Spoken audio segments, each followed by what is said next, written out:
ગાંધીનગરમાં વિધાનસભા શરૂ થતા પહેલા કોંગ્રેસે પગથિયે વિરોધ પ્રદર્શન કર્યું. પ્રદેશ પ્રમુખ અમિત ચાવડા, વિપક્ષ નેતા તુષાર ચૌધરી, ધારાસભ્ય જિગ્નેશ મેવાણી, વિમલ ચુડાસમા, શૈલેષ પરમાર સહિતના ધારાસભ્યો હાજર રહ્યા. કોંગ્રેસના કાર્યકરો ગેસના બાટલા, છાણા, લાકડા, બેનરો સાથે વિરોધમાં ઉતર્યા. રાજ્યમાં છેલ્લા 3 દિવસથી ગેસના બાટલાના ભાવ 2500 થી 3500 સુધી પહોંચતા ગૃહિણીઓને પડી રહેલ મુશ્કેલીઓ મુદ્દે કોંગ્રેસી ધારાસભ્ય વિરોધ કરી રહ્યા. આંદોલન દરમિયાન કોંગ્રેસે સરકાર સામે આકરા પ્રહારો કર્યા અને ભાવ વધારો અટકાવવા તાત્કાલિક પગલાં લેવાની માંગ કરી.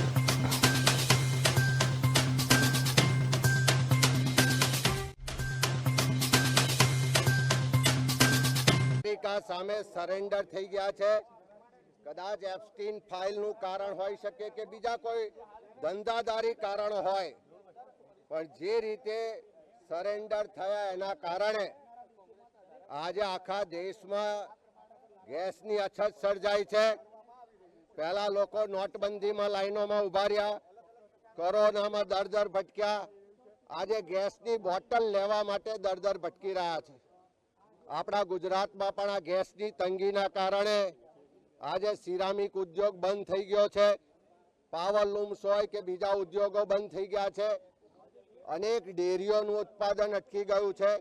એવા સંજોગોમાં આ દેશના પ્રધાનમંત્રી, આ ભાજપની ડબલ એન્જિન સરકારને લોકોને મોંઘવારીમાંથી રાહત તો ના આપી, પણ આજે મોંઘા ભાવે ગેસનો સિલિન્ડર લેવા માટે પણ દર ભટકવું પડે છે. બીજા રાજ્યોમાં 500 રૂપિયાનો ગેસનો બોટલ આપવાની જાહેરાતો થાય અને આ ડબલ એન્જિનની સરકાર ગુજરાતની ગૃહિણીઓને મોંઘો ગેસનો બોટલ લેવા મજબૂર બનાવે અને હવે એ ગેસનો બોટલ લેવા માટે પણ દર ભટકવું પડે, લાઈનમાં ઊભા રહેવું પડે. ત્યારે ગુજરાતની ગૃહિણીઓનો, ગુજરાતના સામાન્ય લોકોનો એક જ અવાજ છે કે આ નરેન્દ્ર સરેન્ડરની નીતિ બંધ કરો. દેશના લોકોનું હિત, દેશના લોકોનો અવાજને બુલંદ કરો.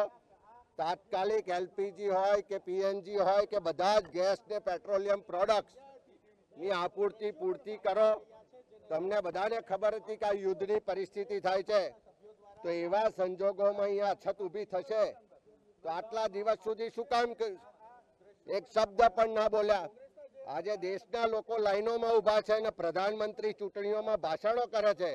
ત્યારે આજે ગુજરાતની ગૃહિણીઓ, ગુજરાતના લોકો જે ગેસની કિલ્લતને કારણે દર ભટકી રહ્યા છે અને આવનારા સમયમાં ગેસ માટે, પેટ્રોલિયમ પ્રોડક્ટ્સ માટે જે અંધાધૂંધી ફેલાવાની શક્યતાઓ છે, જે ગૃહયુદ્ધ થાય એવી શક્યતાઓ છે.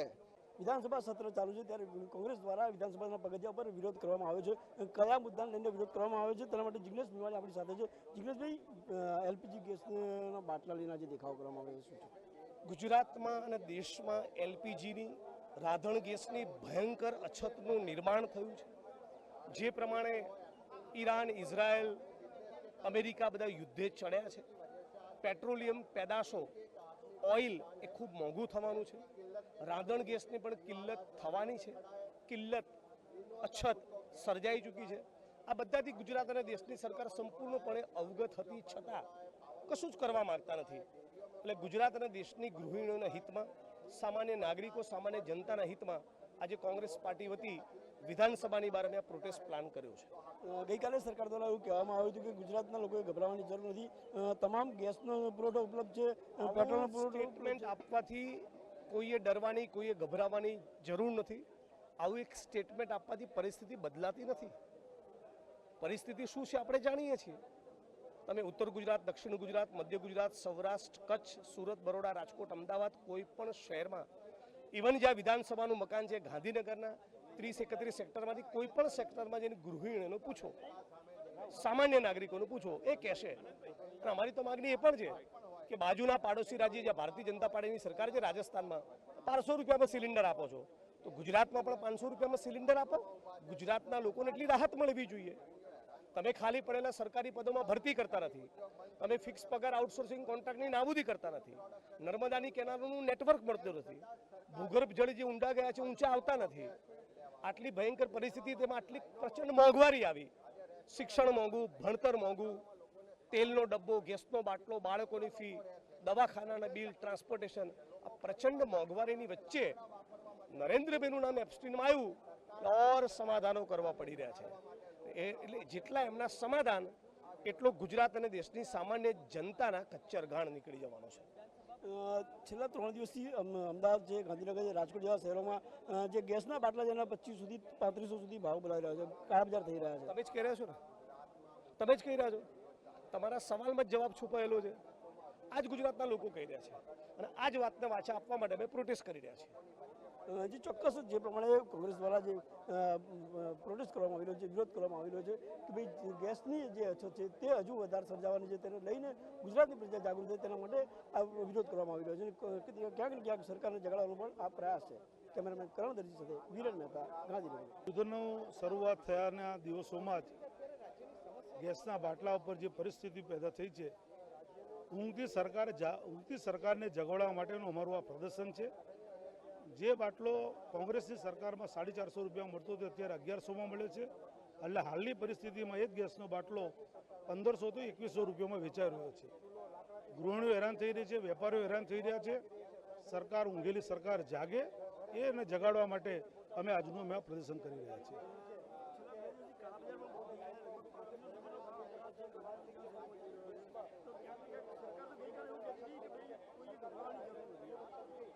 જો સરકારની વાત ઉપર લોકોને વિશ્વાસ હોત તો ગેસની એજન્સી આગળ આટલી મોટી લાઈન ના થાય. સહેજ પણ લોકોને વિશ્વાસ રહ્યો નથી. લોકો ભાજપને જાણી ગયા છે અને અવિશ્વાસનું જે વાતાવરણ છે એ અનુસંધાનમાં લોકો આજે મેદાનમાં આવે છે. કાળા બજારિયા કરનારાઓને આજે ખુલ્લી છૂટ મળી હોય એવું દ્રશ્ય આજે ગુજરાતની અંદર દેખાઈ રહ્યું છે. જ્યારે ચૂંટણીઓ આવતી હોય ત્યારે મોટી મોટી વાત ભારતીય જનતા પાર્ટીના લોકો અને સરકાર મોટી મોટી વાતો કરતી હોય કે મારી બહેનોને અમે જે સિલિન્ડર જ્યારે યુપીએ સરકાર હતી ત્યારે 450માં મળતું હતું અને અમે સસ્તું આપશું. આજ રાજસ્થાનમાં બાજુમાં 500 રૂપિયામાં સિલિન્ડર મળે છે. આજે એ જ બાજુ આજ ગુજરાતમાં 900 રૂપિયાની ઉપર સિલિન્ડર મળે છે. અને જ્યારે મોટી મોટી વાતો કરતા કે મારી બહેનો જે ગામડામાં ચૂલો, લાકડાથી ચૂલો સળગાવતી હોય, છાણાથી ચૂલો સળગાવતી હોય, એના ધોવાડાથી મારી બહેનો બીમાર પડે છે, બીમારી થાય છે. આજે મારી બહેનોને કોઈને ધોવાડા ફૂંકવા નહીં દઉં અને ઘર ઘર સુધી સિલિન્ડર પહોંચાડીશ. ઘર ઘર સુધી સિલિન્ડર તો ન પહોંચ્યું પણ જેની પાસે જે સિલિન્ડર છે આજે સિલિન્ડર લેવા માટે લાઈનોમાં ઊભા છે. 24 કલાક લાઈનોમાં લોકોને ઊભા પડે છે. આ દેશની પરિસ્થિતિ થઈ ગઈ. ગુજરાતની તો એ છે, હવે દેશની પણ પરિસ્થિતિ એવી થઈ ગઈ અને લાઈનમાં ઊભાથી ઘણી બધી મહિલાઓને તો ચક્કર ખાઈને પડી જાય છે. આજે લોકો ગેસની સિલિન્ડર માટે વડખા મારી રહ્યા છે. ત્યારે હું આ દેશના વડાપ્રધાનને અને અહીંના મુખ્યમંત્રીને પૂછવા માંગુ છું કે આ મારા દેશના લોકોને તમે મત પણ લઈ ગયા, ટેક્સના રૂપિયા પણ લઈ ગયા અને આજે એમને સિલિન્ડર નથી આપી શકતા. ચોક્કસ જે પ્રમાણે વિમલ ચુડાસમા કોંગ્રેસના ધારાસભ્ય તેમણે જણાવ્યું કે ભાઈ ક્યાંક ને ક્યાંક ગૃહિણીઓને ખૂબ તકલીફ પડી છે. જે પ્રમાણે વડાપ્રધાને વચનો આપ્યા હતા વડાપ્રધાન બનતા પહેલાં, તો ક્યાંક જે વચનો પૂરા કરવા જોઈએ અને ક્યાંક ને ક્યાંક જે હાલ જે તકલીફ પડી રહી છે તેમાંથી લોકોને બહાર કાઢવા જોઈએ. આ જે છે લોકોનો આક્રોશ જોઈ રહ્યો છે.